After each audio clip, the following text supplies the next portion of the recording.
Morning everybody, welcome to another edition from the bird room. Today's episode, what can you expect? Mainly chicks,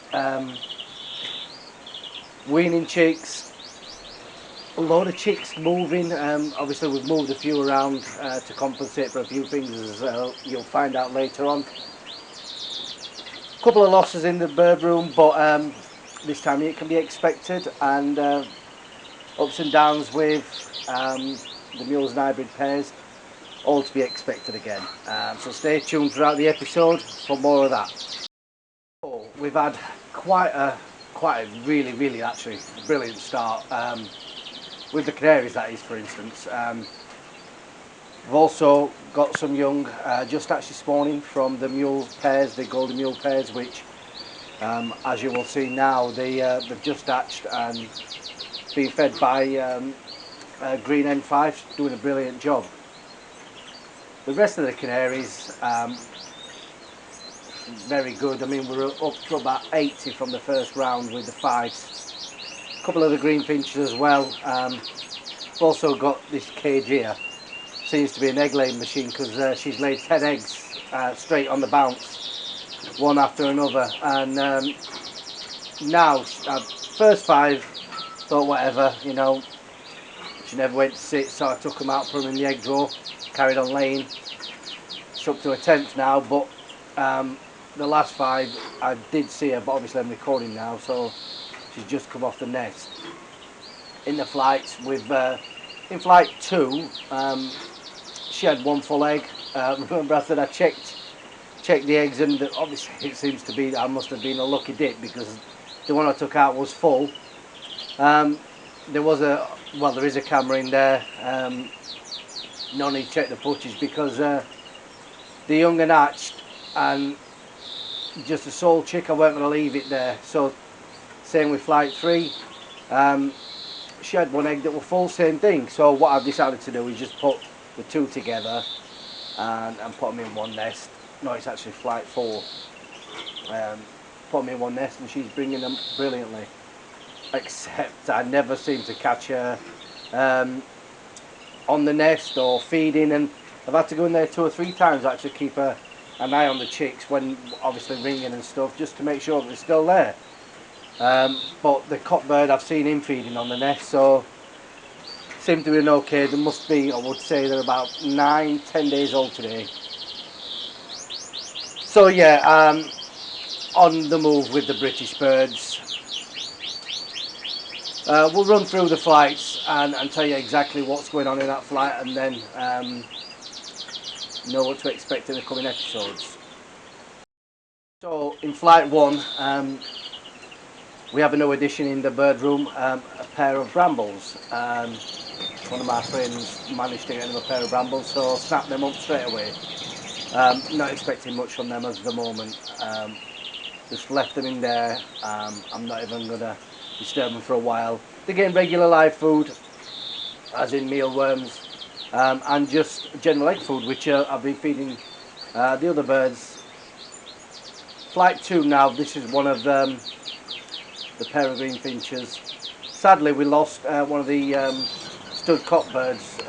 It was 2016, so obviously we've had quite a few youngers out of him over the years. Myself, and obviously when I was in partnership with Evans and Ponting, we had quite a few young ones off him, and he was one of the main families of green finches, one of the main lines of green finches. Brilliant colour, but sadly come to the end, and what can you do? But luckily, like I said, we have got 1 young one off him, which is now in flight 4. So what I did, one of the other ends that's in flight 7, took him out there. She sat on eggs, I took him out, introduced into flight 2 to the end bird, and hopefully they'll click and get on with it. But with green finches, they don't really tend to bond that much. I mean, you could take him out and put him in multiple flights, and no doubt if he's up to the job, he'll fill every egg. Flight 3 again. Now, flight 3 is just building up. Their eggs were clear. It does happen, I've seen over the years with the first round, they have a tendency to be full on and hit every egg, or clear. And unfortunately, this round was clear. Nothing you can do. Like I said, flight 4, she's the one with the 2 chicks. So I'm just leaving them alone for now. They'll look really healthy birds and big birds at that, so I'm sure that they're going to make show type birds anyway. Flight 5, pair of chaffinches. Now, they keep taking nesting material, not building a nest. Or building a nest but not building properly, in my opinion anyway. So time will tell with them, and just leave them to it. Next flight is another pair of green finches. Now I know that she's built up and I know she's back on eggs. Same again, they were clear, so leaving them to it, let them get on with it. Flight after that is a pair of linnets. In there's a cross-billed cock. Now I'm tempted just to take him out and get rid of him, because in my opinion them linnets will never breed while he's in there, so probably going to take him out and finding a home for him. There's nothing wrong with him, he's fit as a fiddle, it's just that he's taking up room and disturbing the linnets that's in there. They're flight enough as it is without another bird being in there. Flight after that, another pair of green finches. Like I said, it's the green finch cock that I took out and put in flight 2. She sat comfortable on eggs. I haven't checked them. I will be checking them over the weekend or early on in the week and finding out what's what. Next flight is flight 9, the brambles. Now, when I offered nesting material, I've seen her picking bits up and going to nest in the back nest where she went to nest last year. So fingers crossed that all will go to plan. The last flight, flight 10, sadly, bearded reeling hen just give up the ghost, and I don't know what happened. She built a nest and just came in one morning. I thought she was actually on the nest, but obviously not. She'd just sadly passed away. So spare reeling cock there. I know it's asking too much to get an hen bird this time of year, but again, it is what it is. So that's a roundup with the flights. Like I said, generally this time of year now is when they start to come into their own and start really flourishing. So over the next few weeks, I'm sure that they'll do the job. The British in the flight cages, the flight cage behind me. Like I said, this is the egg machine, and she's back on eggs in this top corner. I would say the flight underneath that, which is cage 30 to 32, the other flight cage, 4 of her eggs were full and did a fantastic job of sitting on the eggs, getting them to a point where they're hatching. They hatched all that day. I kept to check on her. She never went to sit on the chicks. She's a current year hen, young hen. So now they are actually under a 5 canary, being brought up really well. So not all lost there. What I like to do with, if I'm putting young green finches, because obviously the bigger birds, they expect more to be fed. I don't like to put 4 under one bird, so I'd split them up, put either maximum of 3 under a canary. Generally 2 and 2, that works really well. And just make sure you keep an eye to them. Last thing you want to do is miss the rings, thinking that the canaries or whatever. So make a note of where they are and keep track of your birds. The other 2 pairs of green finches in cages, same thing, messing around really, not really attempting to do much, and I just think they need settling, and in time they will do. It's not a rush game with British birds, and if you see posts on Facebook, Instagram and that type of thing, or you're on the phone to somebody who's having a brilliant start with the British birds, it's not always the case. Everyone's individual with their birds and how they condition and keep the birds. So just bear that in mind. Just because I've got chicks here, there and everywhere doesn't mean say you have to, or you're behind. It's just I've conditioned mine slightly different to probably what other people have, and with the British, they'll come into their own in their own time. So the mule hybrid pairs. Start with the mules first. The Goldie mule, or the Goldie cock with a white five fen. Like I said, she had a couple of eggs, but he kept messing around and pecking them and stuff. So I took the egg out, put under a canary. It's actually a canary down here. Did hatch. It is coming along just fine. Hopefully we'll see that in a later episode of how it's developing. There's nothing we can do. The other Goldie mule pair, which is a cinnamon Norwich to the Goldie cock. These Goldie cocks are brothers. Them eggs were full. 3 out of the 4 were full. They're also under a canary, just being reared now. So the reason I took them out with the Norwich, she sat for a couple of days, but when I took the Goldie cock out, because obviously they're known for pecking the eggs, she just seemed to come off the eggs and not sit properly. You know, every time I'm in the shed, she's on and off the nest. As soon as I put him back in, I took the eggs away, put them under the canary, put some pot eggs on them, introduced him, and she was sat constantly. But it's pointless, in my opinion. This was obviously when the eggs were freshly laid. It's pointless her sitting on pot eggs. If the way she is, I could actually get another round out of her while she's still in peak condition, and try it that way and reintroduce the chicks as they just hatch or a couple of days old.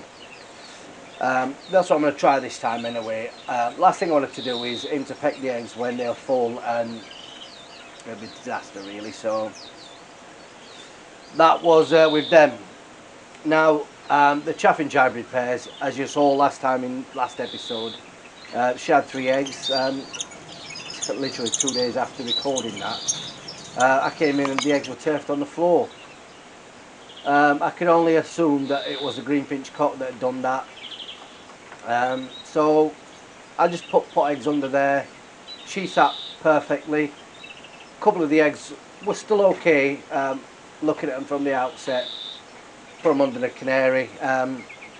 Never developed. I did find there was, when I candled them, there was nail marks in the eggs, so I presume that that's when they've been turfed out of the nest and on the floor, so never know if they would have been full or not. So remove the dummy eggs, let her start again. The other Finch hybrid pair built a nest, but she hasn't finished off yet, but I'll tell you shortly what I'm going to do with her. The Greenlee bully pair, now sadly again the first round eggs were clear. We always anticipate that they were going to be full. Always look forward to some hybrids in the shed again, but not this time. So what I did is remove the Greenlee cock, just put him in a little cage on his own, 2 or 3 days, reintroduced him, and seconds introducing him, he mated straight away. So brilliant, and that's what I'm going to do with the Finch pairs, the Chaffee hybrid pairs. Take the Greenlee cock out and reintroduce them after maybe 3 days, 4 days, and hopefully they'll go to tread. And this is a thing that I've done in the past, and it works brilliantly. The bully with the Greenlee now is building up, so I'm going to take him out, let her finish building up, and then reintroduce him again. Hopefully I can catch it on camera with him treading her. But yeah, seems to work, and that's one thing I would suggest. Take them out. The absence makes the art grow fonder, and it works with the Canaries. It does work with the British birds as well. I'll keep you up to date with that well, when I take him out and reintroduce him. If I can catch him, I'll catch him. If not, we'll just see what the eggs come out, if they are full or not. We can only hope, and be brilliant to get some off them, because I don't think this is probably going to be her last year with her age anyway. So, with the Canaries, like I said, up to now we've got about 80. thereabouts. Well, actually, just above 80. We have actually rung 58. 58. Some watering today, which is on my notice board over here, which I've started to do because when you've got so much happening, especially at them type of numbers, you need to keep a track on things. The rest are either due to be rung or just hatched. So some are going to the second round. We've got cage 1. This is one of the hens that was in the other bird room, which is an overspill. So she's on a first round. I think it's a 4th or 5th egg today. Cage number 2 is actually a second round, but she never successfully reared a first round. I ended up taking them away because she was a bit slow, and I don't think she's in full condition enough to rear all them on her own. But now she's got 3 lovely chicks in there. Cage 2 is actually one of the hens from Matt Eld at the Canary room, to a buff from Matt Eld, which is obviously bred, a really well bred bird from Gerald Spencer. So I've got eye outs for nest number 2. Seemingly both clears, but there's one that's a 10% in there. It is what it is. The genes, if they are clear, doesn't mean to say they're always going to turn or produce clear birds. So we'll see how they turn out later on in the episodes in the coming months. Cage 3, she's actually on the second round, but she keeps laying on the floor. She built a nest in this corner. Her chicks are in the other shed now, being reared by the cockbird. Left the nest, being reared by him. Cage 4 is an hen that's just first round were clear. These are now full, so we'll see what happens with them. Cage 5 on the other hand, she's also, well, she's not even on the first round, she's never laid an egg yet. I'm just watching the pair of greenies, the cock's feeding the hen over there. But cage 5, yeah, she's never laid an egg. She sat for 3 days without laying. Don't know what happened. She'd laid. She never laid. So I introduced some eggs, floated some eggs from a green finch and one of the other pairings. They're due to hatch any day now, literally today or tomorrow. So hopefully she'll feed them because, like I said, she's never laid an egg. Cage 6 and 7 are both on the second round. You saw them in the last episode. Weeding the chicks. Same again. Both of them are in the other shed, eating on their own. So they're well away. Cage 8 is just hatched today. I think there's just one in there, just hatched literally a couple of hours ago. Cage 9, she's on her second round. You've seen that again in the last episode. Cage 10, I have to keep running through the numbers. She sat on one of the golden mule chicks and a couple of her own. So they are, I would say, 10 days old, just run yesterday. Let's run through these quickly. Cage 11, another one, laid 1 egg, never laid another after that. She's actually got some donor eggs underneath her from the other golden mule pair, just hatched a couple of days ago. So cage 12, the cinnamon, successfully reared the other chicks. Normals anyway, because obviously it's cinnamon hen to a normal cock. So they're away in the other shed being benched up by the cockbird. Cage 13. Chicks, she is one that sat on a couple of greenies. I think they're 3 days old now, so brilliantly doing well. Then what have we? Cage 14, she's just going down for a second round. The cockbird, which is the blue cockbird, was in the other shed. They've finished weaning now, so he's back in here, and she's due to lay any day. 15, they left the nest. She's ready to go down on the second round. I introduce a cock bird in an evening, let him tread, take him straight back out. Cage 16 and 17 have just got chicks that's just hatched this morning. 16 being at her first full round, 17 is her first full round, 18 is they're full this time, during a couple of days. They've clear last round, so we'll see what happens. 19 is the Golden Mule pairing with the Norwich. Cage 20. Cage 20 is the white hen with a variegated cock.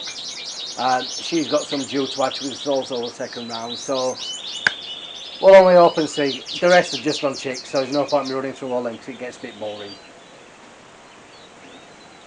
So all in all, with the Canaries, like I said, an absolutely dream of a start for me. I've never bred 80 birds in the first round. I mean, it's probably, by the time it finishes the first round with the other cage, it'll be, I'm not even going to go into numbers, but it'll be a lot more than 80 anyway.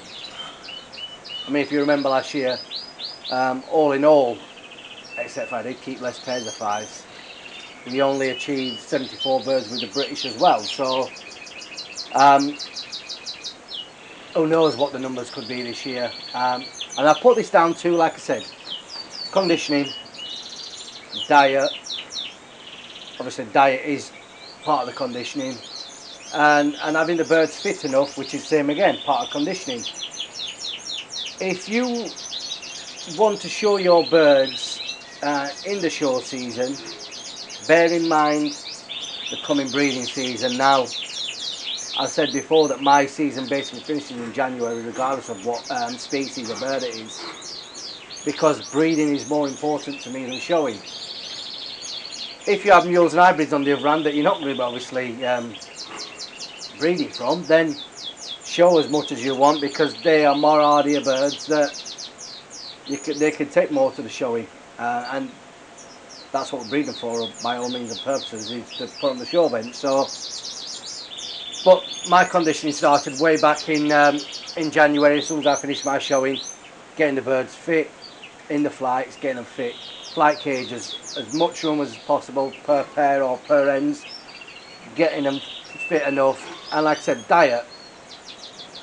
There's no point in, well, there is, everyone's different, but for me, there's no point in just expecting them to do something if they've not got the right diet there for them.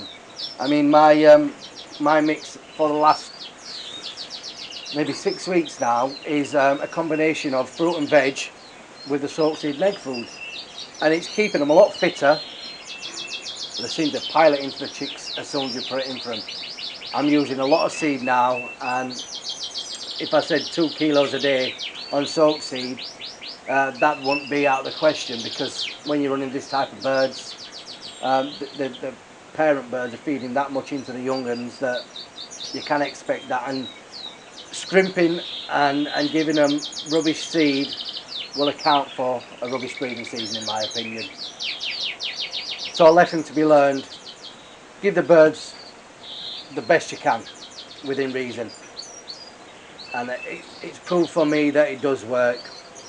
Same again, vitamins and minerals. Vitamins in the water, you probably saw in the last episode, the water were green. That's the Aviform Avigold with the calcium mix.